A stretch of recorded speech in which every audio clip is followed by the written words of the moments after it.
और वहाँ पर ये जन्मे थे। इनकी भाषा महत्वपूर्ण है, इनकी भाषा निमाड़ी थी। भाषा क्या थी? निमाड़ी। यह एक महत्वपूर्ण पद है। और इनके जो गुरु थे वो थे ब्रह्मगिरी महाराज के शिष्य मनरंगीर।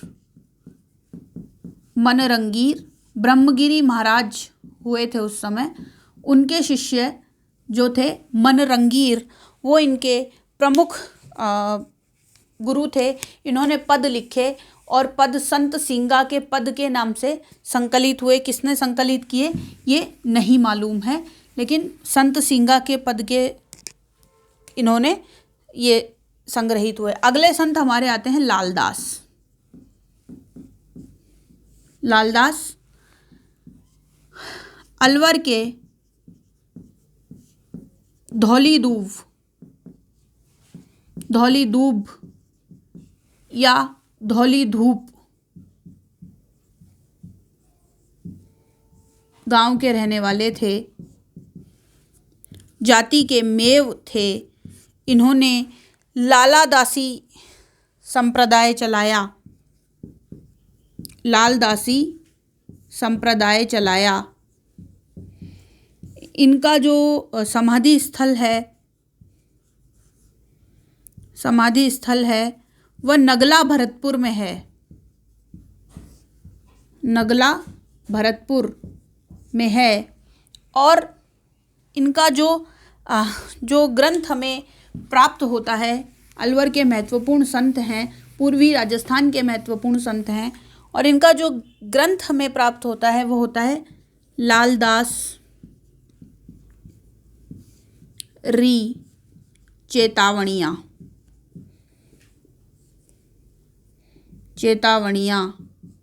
या लालदास की चेतावनी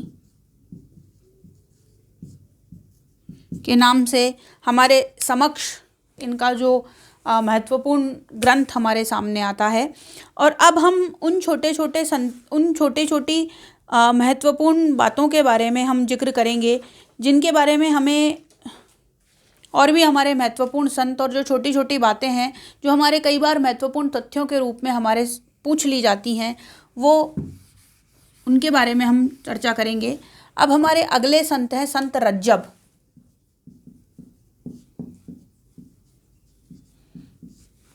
संत रज्जब के विषय में एक महत्वपूर्ण बात बता दूं कि संत रज्जब जब दीक्षित नहीं हुए थे, जाति के मुसलमान थे।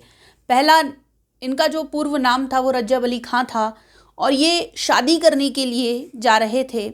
घोड़े पर बैठे बैठे ही, दूल्हे के वेश में थे, घोड़े पर बैठे बैठे ही इनको दादू दयाल जी की बातें याद आई।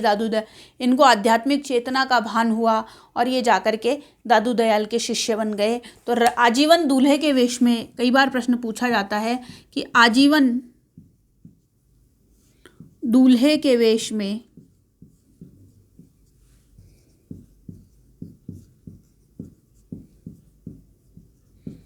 रहने वाले संत कौन थे? संत रज्जब।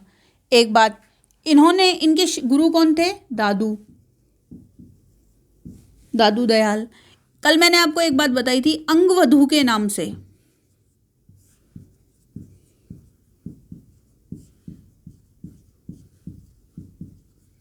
दादू की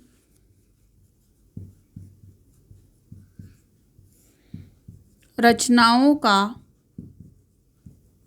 संकलन किया। अंगवधू के नाम से दादू की रचनाओं का इन्होंने संकलन किया। और स्वयं की जो रचनाएं हमें मिलती हैं, इनकी स्वयं की जो रचनाएं हमें मिलती हैं, वे रचनाएं हैं नंबर 1 रज्जब की बाणी। रज्जब की बानी और दूसरी सरवंगी। रज्जब की बानी और दूसरी सरवंगी हमें मिलती है। आजीवन दूल्हे के वेश में रहने वाले संत कौन? संत रज्जब। अगले हमारे सामने आते हैं बाबालाल। संत बाबालाल।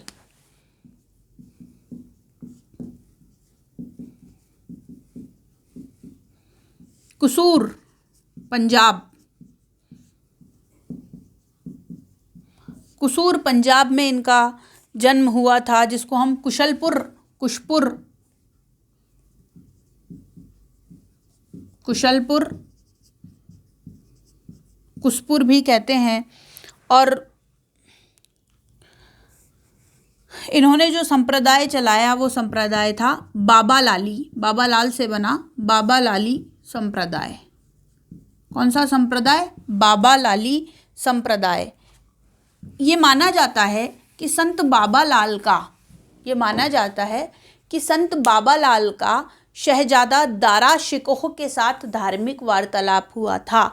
उन्होंने शहजादा दारा शिकोह को अपनी जो धर्म सम्मत शिक्षाएं दीक्षाएं दी थी, और ये चेतन बाबा या चैतन्य महाप्रभु या चैतन गुरु किसे दीक्षित थे। इनके गुरु कौन थे? चेतन बाबा या चेतन गुरु, चैतन्य गुरु, जिसे हम कहते हैं चैतन्य महाप्रभु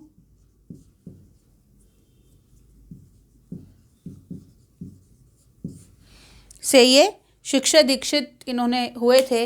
इनकी कोई प्रामाणिक रचनाएं नहीं मिलती, किंतु 2 रचनाएं ऐसी हैं जिसमें इनके पद मिलते हैं। कौन कौन से? एक तो असरारे मार्फत, असरारे मार्फत, जिसमें इन्होंने जो दारा शिकोह से जो धार्मिक वार्तालाप था उसका वर्णन है, धार्मिक वार्तालाप। और दूसरी इनकी रचना है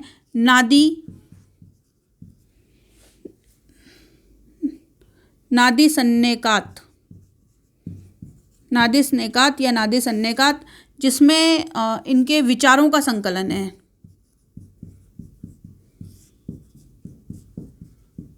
नादी सन्नेकात या नादी स्नेकात, जिसमें इनके विचारों का संकलन है। और पहला इनके जो विचार मिलते हैं वो असरारे मार्फत में मिलते हैं।